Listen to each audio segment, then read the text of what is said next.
Alors quand tu pries, vérifie toujours si tu crois. Car si tu ne crois pas, tu pries pour rien. Quand tu as le doute avant de prier, combat d'abord le doute et puis prie. Sinon tu as prié pour rien.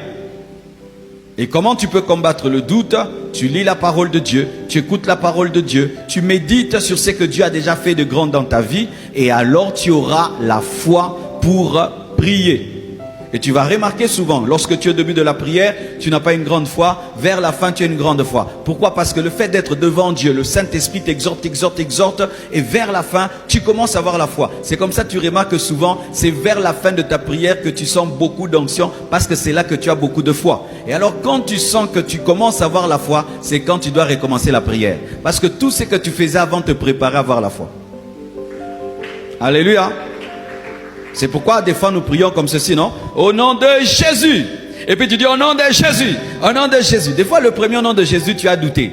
Le deuxième la foi commence à venir. Le troisième maintenant la foi est pleine et puis tu libères. C'est pourquoi des fois Dieu nous pousse à prier plusieurs fois la même prière. Ce n'est pas qu'il faut réciter pour être exaucé. Mais des fois les 10 fois premières n'étaient pas dans la foi. C'est la dernière fois qui est dans la foi.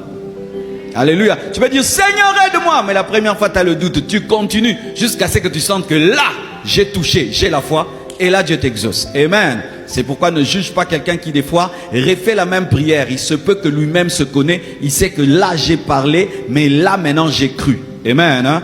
Le doute est un ennemi de la foi.